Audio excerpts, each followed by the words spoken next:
কিন্তু কি অবাক করা কাণ্ড, হঠাৎ করে এই ওহী আসার ধারাবাহিকতা আল্লাহ বন্ধ করে দিলেন। ওহী আর আসে না, আকাশ থেকে নতুন তথ্য আর নামে না। ঘটনা কি? ওহী আসে না কেন? তথ্য আসে না কেন? জিব্রাইল আসে না কেন? কোন বর্ণনা এসেছে 15 দিন, কোন বর্ণনায় 1 মাস, 3 মাস, এমনকি 6 মাস পর্যন্ত বর্ণনা পাওয়া যায় যে বিশ্বনবীর কাছে 6 মাস ওহী আসে নাই। বিশ্বনবী তো অবাক, ঘটনা কি? ওহী নামে না কেন? আর ওহী না আসলে তো বিশ্বনবী শেয়ার করতে পারে না। এতদিন যা আসতো বলে বেড়াতো, এখন আসেও না, বলতেও পারে না। কাফির মুশরিকরা বিশ্বনবীর গালি দিতে শুরু করলো, মুহাম্মদের রব মুহাম্মদরে ভুইলা গেছে, মুহাম্মদের আল্লাহ মুহাম্মদরে ছেড়ে দিয়েছে। বিশ্বনবীর চাচি আবু লাহাবের স্ত্রী উম্মে জামিল বলতে শুরু করলো, কি মুহাম্মদ, তোমার শয়তানটা তোমার কাছে আসে না? না, শয়তান দ্বারা তিনি জিব্রাইলকে বুঝিয়েছেন যে তোমার জিব্রাইল তোমার কাছে আসে না। এভাবে সবাই গালমন্দ করতে শুরু করলো যে মুহাম্মদের আল্লাহ মুহাম্মদকে ভুলে গিয়েছে। বিশ্বনবীকে আল্লাহ আশ্বস্ত করলেন আর এই সূরাটা নাজিল করলেন আর বললেন ওয়াদ-দুহা, ওয়াদ-দুহা, দুহা মানে আলো, দুহা মানে আলো, প্রভাতের সূর্য কিরণের শপথ। Look up, the sunlight, it's a very beautiful day out there. ও নবী, হতাশ হবেন না, বেরোন, সকালের সূর্যটা কত সুন্দর, কি ঝলঝলে পৃথিবী, ফকফকে আর তকতকে, দেখলেই মনটা ভরে যায়, ঠিক কি না? দুহা, দুহা মানে আলো, আশার আলো, সম্ভাবনার আলো। আমাদের জীবনে আলোর দরকার আছে না নাই? আলো না থাকলে আমরা বাঁচতে পারবো? আলো লাগে বড় ভালো। এই আজকে আলো না থাকলে আমরা দেখা যেত। এজন্য কোরআনকে আল্লাহ আলো বলেছেন। কোরআনকে কি বলেছে? কিতাবুন আনজালনাহু ইলাইকা লিতুখরিজান নাসা মিনাল যুলুমাতি ইলান নূর। ও Muhammad, I've revealed this holy Quran unto you to lead the mankind out of darkness into the light. অন্ধকার থেকে লাইট, লাইট মানে কি? আলো, আলোর দিকে নেয়ার জন্য এই কোরআন পাঠিয়েছি। আবার বিশ্বনবীকেও আল্লাহ নূর, নূরের সাথে তুলনা করেছেন। আবার বিশ্বনবী আল্লাহর কাছে নূর চাইতেন, বলতেন আল্লাহ আমার ডানে আলো দাও, আমার বায়ে আলো দাও, আমার সামনে আলো দাও, পিছনে আলো দাও, উপরে আলো দাও, নিচে আলো দাও, আমার দেহে আলো দাও, আমার মাংসপেশির ভিতরে আলো দাও, আমার হাড্ডির ভিতরে আলো দাও, আমার জন্য তুমি আলো দাও। পড়েন আমিন। এজন্য আলো ছাড়া বেঁচে থাকা অসম্ভব। আল্লাহ তাআলা আলোর নামে সূরা দিলেন, সূরাতুদ দুহা, প্রভাতের আলো, প্রভাতের সূর্য কিরণের শপথ, আলোর শপথ। সুবহানাল্লাহ পড়েন। এরপর আল্লাহ বললেন ওয়াল-লাইলি ইযা সাজা, আলোর শপথ, সকালের, সকালবেলার সূর্য কিরণের শপথ। দ্বিতীয় আয়াতে আল্লাহ বললেন রাত্রিবেলার শপথ, যখন রাত্রিটা নিঝুম হয়, হয় নিস্তব্ধ, নিঝুম আর নিস্তব্ধ রাতের শপথ। তাহলে আল্লাহ আলোরও কসম কাটলেন, তারপরে অন্ধকারেরও কসম কাটলেন, ঠিক কিনা? আলো দ্বারা মূলত আল্লাহ তাআলা ওহীর আগমনকে বুঝিয়েছে, আর অন্ধকার দ্বারা আল্লাহ তাআলা ওহীর অনুপস্থিতি বুঝিয়েছে। এটা দিয়ে আল্লাহ বুঝাতে চাইলেন, ও নবী, কাফির মুশরিকরা আপনারা গালি দেয়, ওরা বলে যে আমি আপনার ভুলে গেছি, আমি আপনারে ত্যাগ করেছি, আমি আপনার প্রতি অসন্তুষ্ট। না না, আমি ইচ্ছা করে ওহী পাঠাই না, কারণ সব সময় আলো থাকলে ভাল লাগে না, কিছু সময় অন্ধকারের দরকার আছে না নাই? বুঝে শুনে উত্তর দিয়ে। 24 ঘন্টা আলো, 365 দিন খালি আলো, আলো, আরো আলো। যদি সূর্যের আলো সব সময় থাকে 365 দিন, ভাল লাগবে? রাতে ঘুমাবেন কেমন? আবার সব সময় ঘুটঘুটে অন্ধকার, আলো নাই, ভাল লাগে? ক্ষেত খামারে চাষ করা লাগবে না, বাজারে যাওয়া লাগবে না। তার মানে আলোরও দরকার আছে, অন্ধকারেরও দরকার আছে। এটা দিয়ে আল্লাহ বুঝাতে চাইলেন, নবী, ওহী নাজিল করার জন্য দরকার আছে, মাঝে মাঝে ওহী বন্ধ রাখা আপনার বিশ্রাম দেওয়ারও দরকার আছে। চিৎকার করে পড়েন আল্লাহু আকবার। এজন্য আল্লাহ বললেন ওয়াদ-দুহা ওয়াল-লাইলি ইযা সাজা মা ওয়াদ্দা'আকা রাব্বুকা ওয়া মা ক্বালা ওয়ালাল আখিরাতু খায়রুল লাকা মিনাল উলা। সুবহানাল্লাহ পড়েন। ও নবী, প্রভাতের সূর্য কিরণের শপথ, নিঝুম নিস্তব্ধ রাত্রিবেলার শপথ, আলো আর অন্ধকারের শপথ করে আমি বললাম, আপনার প্রভু আপনারে ভুলে যায় নাই, আপনার উপর অসন্তুষ্ট হয় নাই। আমি আল্লাহ ইচ্ছা করে ওহী বন্ধ রেখেছি, কারণ ওহীর একটা পাওয়ার আছে, বারবার ওহী রিসিভ করলে আপনার স্নায়ু এটা সহ্য করতে পারবে না, আপনার দেহ এটারে বরদাস্ত করতে পারবে না। নবী, আমি আপনার প্রতি এত রহম দিল, এত ভালোবাসি, বারবার ওহী নিতে নিতে আপনার যে কষ্ট হয়, এই কষ্টটা আমার আল্লাহর সহ্য হয় না। এজন্য আমি আল্লাহ ইচ্ছা করে কিছুদিন ওহী বন্ধ রাখছি। সুবহানাল্লাহ পড়েন। তার মানে এই নয় যে আমি আপনারে ভুলে গিয়েছি, আমি আপনারে ছেড়ে দিয়েছি। আরে নবী, আমি তো আমার নামের সাথে আপনার নামকে জুড়ে দিয়েছি। লা ইলাহা ইল্লাল্লাহ মুহাম্মাদুর, যেখানে আমার আল্লাহর নাম সেখানেই বিশ্ব নবীর নাম আছে না নাই? আজান যখন দেয় আল্লাহু আকবারের পরে বিশ্ব নবীর নাম আছে না নাই? একামতে আছে না নাই? আবার আল্লাহর জন্য যখন সালাত আদায় করি শেষ বৈঠকে বিশ্ব নবীর উপর দুরূদ আছে না নাই? রাফা'না লাকা যিকরাক, ও নবী আপনার নামকে আমি অনেক উপরে তুলে ধরেছি। আমার নাম যেখানে আপনার নাম ওইখানে, গোটা বিশ্বব্যাপী আপনার নাম ছড়ায় যাবে। ওরা আপনারে গালি দেয় কবি বলে, ওরা গালি দেয় গণক বলে, ওরা বলে আপনি আফতার লেস কাটা। আসলে যারা আপনারে গালি দেয় ওরাই লেস কাটা। ওরা আপনারে বলে আপনি নির্বংশ, আপনার ছেলেগুলো বেঁচে নাই, মেয়ে বেঁচে আছে, আপনার নাম নেয়ার কেউ থাকবে না। ওই আবু জাহেল, উতবা, সাইবা, ওদের নাম নেয়ার কেউ থাকবে না।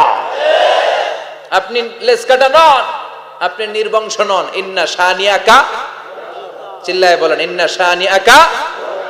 যারা আপনারা গালি দেয়, যারা আপনারা নিয়ে কটু কথা বলে, ওরাই লেস কাটা, ওরাই নির্বংশ। ওদের বংশকে আমি আল্লাহই নির্বংশ করে ছাড়ি। চিল্লায় বলেন ঠিক কি না? ও নবী, মা ওয়াদ্দাআকা রাব্বুকা ওয়া মা ক্বালা, আপনার রব আপনারে পরিত্যাগ করে নাই, আপনারে ভুলে যায় নাই, আপনারে ছেড়ে দেয় নাই। আপনার রব ইচ্ছা করেই ওহী নাজিল বন্ধ করে রেখেছে। আমি ইচ্ছা করেই আপনারে প্রেসার দিতে চাই নাই গো নবী, কারণ ওহী রিসিভ করা অনেক কঠিন। এটা আস্তে আস্তে আপনি অভ্যস্ত হবেন। সুবহানাল্লাহ পড়ে। ওহীর একটা পাওয়ার আছে না নাই? আমরা তো কি মজায় মজায় কোরআন পাইছি। এই যে কি সুন্দর কোরআন নিয়ে বসে পড়ি, তাফসীর করি, কি মজার কোরআন। আহা, এই কোরআনটা রিসিভ করতে যে বিশ্বনবীর কত কষ্ট হয়েছে। এই কোরআনকে আল্লাহ বলেছেন এটা কাউলান সাকিলা, very heavy and weighty word, এটা অনেক ওজনওয়ালা কথা। ইন্না সানুলকি আলাইকা কাউলান, এটার অনেক ওজন। এই কোরআনটা যদি পাহাড়ের উপরে নাজিল করা হতো, পাহাড়গুলো দুমড়ে মুচড়ে ভেঙে টুকরো টুকরো হয়ে খান খান হয়ে যেত। ঠিক কি না? এত কঠিন বানিয়ে এটা। ও নবী, আমি আলোর সাথে ওহীর মিল ঘটিয়েছি, আলো দিয়ে ওহীকে বুঝিয়েছি। সূর্যের যেমনি কিরণ আছে, তেজ আছে, এই ওহীরও একটা তেজ আছে। এই তেজ, এই কিরণ আপনি সব সময় সহ্য করতে পারবেন না। এজন্য আমি ইচ্ছা করে কিছুদিন ওহী নাজিল করা বন্ধ করে রেখেছি। সুবহানাল্লাহ পড়েন। ইচ্ছে করে আমি নাজিল করি নাই। সব সময় নাজিল হলে আপনার ভালো লাগতো না। বুখারীর বর্ণনা, মা আয়েশা বলতেন শীতের রাতে, কনকনে মাঘ মাসের শীতের রাতে যখন বিশ্বনবীর উপর কোরআনের আয়াত নাজিল হতো, বিশ্বনবী ঘেমে ঘেমে একাকার হয়ে যেতেন। হাত্তা লা ইয়াতাফাসসাদু জাবিনুহু আরাকান, বিশ্বনবীর দাড়ি আর থুতনি বেয়ে ঝরঝর করে পানি পড়তো। আমরা কম্বল গায়ে দিয়ে থাকি আর বিশ্বনবী ঘামে। সুবহানাল্লাহ কইবেন না? এটা কওলান সাকিলা, অনেক ওজনওয়ালা কথা। আবার বিশ্বনবী যখন ওটের উপরে বসে থাকা অবস্থায় কোরআনের আয়াত নাজিল হতো, ওটের বুকটা মুহূর্তের মধ্যে বালুর মধ্যে, জমিনের মধ্যে লেগে যেত। ঘোড়ায় চড়া অবস্থায় বিশ্বনবীর কাছে যখন কোরআন নাজিল হতো, ঘোড়ার পা গুলো মরুভূমির বালুতে দেবে যেত। মাঝে মাঝে বিশ্বনবী সাহাবাদের রানের উপরে, পায়ের উপরে মাথা দিয়ে শুয়ে পড়তেন, ক্লান্ত শ্রান্ত। যায়েদ বিন হারেসা, বিশ্বনবীর পালক পুত্র, তার পায়ের উপরে মাথা রেখে বিশ্বনবী একবার কথা বলতে বলতে ঘুমিয়ে পড়লেন। ঘন্টাখানিক ঘুমালেন। যায়েদ বিন হারেসা বলে, আমার কাছে তেমন কোনো কষ্টই হচ্ছে না, বিশ্বনবীর মাথাটা খুব বেশি ওজন মনে হচ্ছে না। ঘন্টাখানিক পর বিশ্বনবী চোখ খুললেন, আর খোলা মাত্রই ওনার উপর ওহী কোরআনের আয়াত নাজিল করতে শুরু করলো। কে? যায়েদ বিন হারেসা বলে, যখনই কোরআনের আয়াত নাজিল হতে শুরু করলো, আমার মনে হচ্ছে বিশ্বনবীর মাথাটা 50-60 কেজি ওজন বেড়ে গিয়েছে। বিশ্বনবীর মাথার ওজনে আমার পায়ের রান ফেটে যাবে, আমার পায়ের হাড্ডি ফেটে যাবে, আমার পাটা ভেঙে খান খান হয়ে যাবে মনে হচ্ছিল। তার মানে কোরআনের আয়াত যখন নাজিল হয়, বিশ্বনবীর উপর একটা প্রেসার আছে না নাই? এই জন্য আল্লাহ বললেন, নবী আমি আপনার ভুলে যাই নাই। কাফেররা যেমনি আপনারে গালি দেয় যে আমি আপনারে ভুলে গিয়েছি, আপনার উপর আমি অসন্তুষ্ট, নেভার, অসম্ভব। আমি আপনার উপর কখনো অসন্তুষ্ট নই, বরং আমি ইচ্ছা করি আপনার উপর থেকে প্রেসার কমিয়ে দেওয়ার জন্য কয়েকদিন ইচ্ছা করে আপনারে ছুটিতে রাখছি। সুবহানাল্লাহ পড়েন, যাতে করে আবার এনার্জি গায়ে নেওয়ার পরে নতুন করে কোরআনের আয়াত রিসিভ করার জন্য আপনি সক্ষম হন। চিল্লায় পড়তে হবে আল্লাহু আকবার।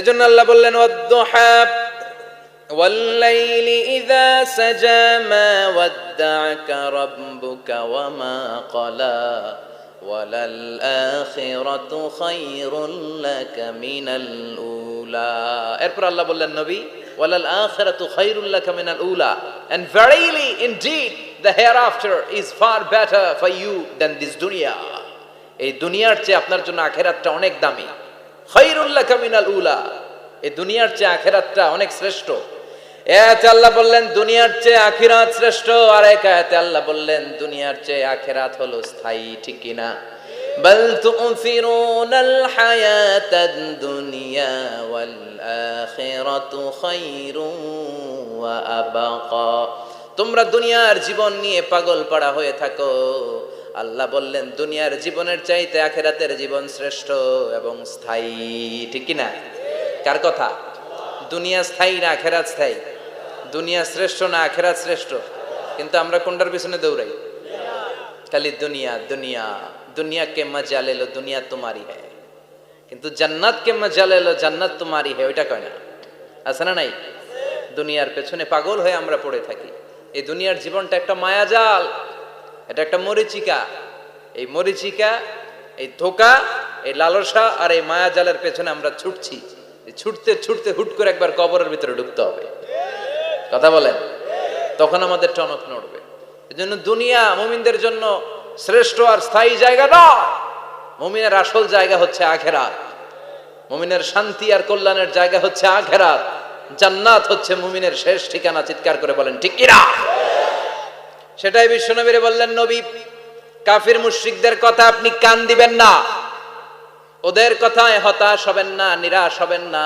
হাল ছাড়বেন না ভরসা রাখবেন কার উপর কারণ ওয়ালাল আখিরাতু খায়রুল লাকা মিনাল উলা এই দুনিয়ার জীবন ক্ষণস্থায়ী জীবন চিরকালীন জীবন হলো আখিরাত নবীরে কিভাবে আশ্বাস দিতেছে দেখছেন অ্যাসিউরেন্স করতেছে কনফার্মেশন এই সূরাটা যে শান্তির সূরা মোটিভেশনের সূরা অনুপ্রেরণার সূরা ইন্সপাইরেশন যে জায়গায় প্রতিটা আয়াতে আপনি ইন্সপাইরেশন পাবেন তো প্রতিটা আয়াতে আপনি উজ্জীবিত হবেন সজীব হবেন এনথিউজিয়াস্টিক এন্ড এনার্জেটিক হবেন আপনি এনার্জি ফিরে পাবেন আলহামদুলিল্লাহ পড়েন এরপর বিশ্বনবীর আরো খুশি করার জন্য আল্লাহ বললেন ওয়ালা সাউফা ইউতিকা রাব্বুকা ফাতারদা ও নবী অচিরে এমন এমন জিনিস আমি আপনারে দান করব এগুলো পেয়ে আপনি খুশি হয়ে যাবে কে বলে কারে বলে শুনতেছেন বুঝতেছেন কষ্ট হচ্ছে না তো ওয়ালা সাউফা ইউতিকা রাব্বুকা ফাতারদা অচিরে এমন এমন জিনিস আমি আল্লাহ আপনারে দান করব ওরা আপনারে গালি দেয় ওদের কথা আপনার মন খারাপ আপনি হতাশ ভয় পাবেন না নবী হতাশ হবেন না নিরাশ হবেন না আমার উপর ভরসা রাখেন না এমন এমন জিনিস আমি আপনারে দেব ফাতারদা ওগুলো পেয়ে আপনি খুশি হয়ে যাবেন সুবহানাল্লাহ পড়েন আল্লাহর কাজই হলো বিশ্বনবীরে খুশি রাখা verily I'm going to give you something that will make you happy এমন জিনিস আপনারে দেব নবী আপনি খুশি হয়ে যাবেন আল্লাহর কাজই হচ্ছে বিশ্বনবীরে খুশি রাখা যেখানে বিশ্বনবীর মন খারাপ ওইখানে বিশ্বনবীর আল্লাহ আছে না নাই বিশ্বনবীর উপাধি দিয়েছেন আল্লাহ হাবিবুল্লাহ কি দিয়েছে আর সাইয়েদনা ইব্রাহিমের উপাধি খলিলুল্লাহ দুইজনই আল্লাহর প্রিয় দুইজনই উলুল আজমি মিনার রাসূল কিন্তু খলিল মানেও বন্ধু হাবিব মানেও বন্ধু খলিল মানে এমন বন্ধু যেই বন্ধু আল্লাহরে খুশি করার জন্য কাজ করে আর হাবিব মানে এমন বন্ধু যেই বন্ধুরে খুশি রাখার জন্য আল্লাহ নিজেই কাজ করে কি শান কি মান এই নবীর আর ওই নবীরে গালি দেয় এগুলো জাহান্নামের নরকীট আর পিতৃ পরিচয়হীন জারদ সন্তান as a father as a teacher as a commander as a lawgiver as a lawmaker as a reformer of the society Muhammad is the superman of the world উনি সুপারম্যান উনি অসাধারণ ব্যক্তিত্ব আনপ্যারালাল পার্সোনালিটি ওনার জীবনী নিয়ে পড়া শুরু করলে এটা শেষ হয় না বিয়ন্ডলেস বাউন্ডলেস বটমলেস এটা তলাবিহীন সাগর বিশ্বনবীর জীবনী একটা সাগর কিন্তু সাগরের কি নাই সুবহানাল্লাহ কইবেন না এই বিশ্বনবীর খুশি রাখা কার কাজ যেখানে বিশ্বনবী হতাশ যেখানে বিশ্বনবীর মন খারাপ বিশ্বনবীর মন ভালো করে দেয় কে এজন্য আল্লাহ বললেন ওয়ালা সাউফা ইউতিকা রাব্বুকা অচিরেই আপনার রব আপনাকে এমন এমন জিনিস দান করবে নবী, এগুলো পেয়ে আপনি খুশি হয়ে যাবেন। কিভাবে নবী খুশি হয়েছে, কিভাবে নবীর আল্লাহ খুশি রাখবে শুনবেন শুনবেন শুনবেন দেখেন, খেয়াল করে বুঝতে হবে কিভাবে আল্লাহ তাআলা বিশ্বনবীকে খুশি করেন। দেখেন বিশ্বনবীর প্রথম কোথায় খুশি করলেন? বিশ্বনবী মক্কার জমিনে দাওয়াতি কাজ যখন শুরু করলেন, তিনি দেখলেন বিশ্বনবী খুব ভালো অ্যানালাইসিস করতে পারতেন। তিনি মক্কার সোসাইটিটাকে, সমাজটাকে বিশ্লেষণ করে অ্যানালাইজ করে উনি দেখলেন যে এই মক্কায় দাওয়াতি কাজের একটা শক্ত অবস্থান নিতে হলে দুইজন লোকের একজন আমার চাই। সুবহানাল্লাহ পড়েন। কি বিশ্লেষণ শক্তি, কি চিন্তা শক্তি! উনি ঘেটে ফেললেন, উনি বুঝে ফেললেন সবাইকে দেখে যে দুইজনের একজন আমার সাথে না থাকলে আমার দাওয়াতি কাজ চালানো কষ্ট হয়ে যাবে। এজন্য গভীর রাতে তাহাজ্জুদের নামাজ শেষে আল্লাহর কাছে কেঁদে কেঁদে বিশ্বনবী দোয়া করে, আল্লাহ আল্লাহুম্মা আইজ্জাল ইসলাম বি আহাব্বির রাজুলাইনি ইলাইক। আল্লাহ দুইজন লোকের, যেই লোকটারে তোমার দরবারে মকবুল মনে হয়, ভালো লাগে, পছন্দ হয়, তাদের একজনকে ইসলামের ভেতরে ঢুকিয়ে দিয়ে ইসলামকে তুমি বিজয় দান করে দাও। ও আল্লাহ, দুইজনের একজনকে আমার চাই। একজন হলো আবি জাহাল ইবনে হিশাম, হিশামের বেটা আবু জাহাল, আও উমর ইবনুল খাত্তাব, অথবা খাত্তাবের বেটা উমর। সুবহানাল্লাহ পড়ে। সাথে সাথে দোয়া কবুল করলো কে? কার জন্য করলো? নাকি আবু জাহেলের জন্য? আবু জাহেলের চোখের সামনে পর্দা ছিল, ও পর্দা সরায় না। ওর অন্তরে পর্দা, ও পর্দা উঠে সত্যটা দেখতে চায় না। এজন্য ওর জন্য গোটা বিশ্ববাসীর আছে ঘৃণা। ও যেখানে মারা গেছে, ওর যেখানে জন্মস্থান, ওইখানে সৌদি সরকার ল্যাট্রিন বানায় থুইছে, ঘৃণার প্রতীক। ওইখানে তো অন্য কিছু বানাইতে পারতো, ল্যাট্রিন বানাইতে যাবে কেন? গোটা বিশ্বের মানুষ যায় যেন এটা ভরাই দিয়ে আসতে পারে। কথা বলেন। এই বেয়াদবটার জন্য আল্লাহ দোয়া কবুল করে নাই। ওমরে ফারুক রাগী ছিলেন, কিন্তু সত্য প্রকাশে, সত্য গ্রহণে আপোষহীন। সত্য দেখলেই উনি মেনে নিতেন। এটা জাহেলি যুগে ওনার মধ্যে এই গুণ ছিল। আল্লাহু আকবার। বিশ্বনবী কেঁদে কেঁদে দোয়া করে, আল্লাহ মক্কার জমিনে এই দুইজনের একজন যদি কালেমা না পড়ে, মক্কার জমিনে দাওয়াতি কাজ চালিয়ে যাওয়া কঠিন হয়ে যাবে। হয় হিশামের বেটা আবু জাহেল কিংবা খাত্তাবের বেটা ওমরকে তুমি ইসলামে ঢুকাও। আল্লাহ ওমরের জন্য দোয়া কবুল করলেন। বিশ্বনবী তখনও বুঝতে পারেন এই দোয়াটা কার জন্য কবুল। হঠাৎ ওমরে ফারুক বিশাল একটা নাঙ্গা তলোয়ার নিয়ে বিশ্বনবীকে হত্যা করার জন্য ছুটে এলো। বিশ্বনবী তখন মক্কার আরকাম ইবনে দারুল আরকামের ঘরে সাফা পাহাড়ের পাদদেশে লুকিয়ে লুকিয়ে দাওয়াতি কাজ করতেন। আশেপাশে সাহাবীরা বসা। বিশ্বনবীর চাচা হামজা ইবনে আব্দুল মুত্তালিব বললেন, নবী তাড়াতাড়ি পালিয়ে যান, ওই যে দেখা যায় ওমরে ফারুক তলোয়ার নিয়ে আপনারে মারতে আসছে। বিশ্বনবী বললেন, চাচা সরে যান, সাহাবীদেরকেও সরে যেতে বলেন, দরজাটা খুলে দেন, ওমরকে আসতে দেন। আমার তো মনে হচ্ছে ওই যে তাহাজ্জুদের নামাজ পড়ে আল্লাহর কাছে কেঁদে কেঁদে আমি দোয়া করেছি, আমার দোয়াটা আজকে কবুল হতে চলেছে। আমার তো মন বলছে আল্লাহ দোয়াটা কবুল করবে। দরজা খুলে দেন। ওমর ফারুক চলে আসলেন, এসে তলোয়ার রেখে দিয়ে আঙ্গুল উঁচু করে বললেন, আশহাদু আল্লা ইলাহা ইল্লাল্লাহ, আশহাদু আন্নাকা মুহাম্মদ রাসূলুল্লাহ। ঝিনুকের ভেতর লুকিয়ে থাকে যেমন মতি, ঝিনুকের ভেতর লুকিয়ে থাকে যেমন মতি, কালমা শাহাদাতে আছে আল্লাহর জ্যোতি, কালমা শাহাদাতে আছে আল্লাহর জ্যোতি। সুবহানাল্লাহ পড়েন। কি আল্লাহর জ্যোতি এসে ওমরে ফারুকের হৃদয়টাকে নুরানি করে দিল। তিনি তলোয়ার রেখে ঘোষণা দিলেন, আশহাদু আল্লা ইলাহা ইল্লাল্লাহ ওয়া আশহাদু আন্নাকা মুহাম্মাদ আবদুল্লাহ ওয়া রাসূলুহু। বিশ্বনবী খুশি হয়ে গেলেন। ফাতারদা ওয়ালা সাওফা ইউতিকা রাব্বুকা ফাতারদা। ও নবী, অচিরে এমন এমন জিনিস একটার পর একটা আমি আপনারে দান করব, এগুলো পেয়ে আপনি খুশি হয়ে যাবেন গো নবী। আপনার অন্তরে দুঃখ, কষ্ট, হতাশা, আপসেট হওয়ার মানসিকতা, ফ্রাস্ট্রেশন কিছু আল্লাহ রাখবো না। ওয়ালা সাওফা ইউতিকা রাব্বুকা ফাতারদা। অচিরে এমন এমন জিনিস আমি আল্লাহ আপনারে দেব, আপনি খুশি হয়ে যাবেন। ওমরে ফারুকের ইসলাম ধর্ম গ্রহণ করানোর মাধ্যমে বিশ্বনবীর মনটারে খুশি করে দিল কে? আল্লাহ। ফাতারদা। বিশ্বনবী খুশি হয়ে গেলেন। পাইছেন আল্লাহ কিভাবে বিশ্বনবীরে খুশি করে? সুবহানাল্লাহ পড়বেন না?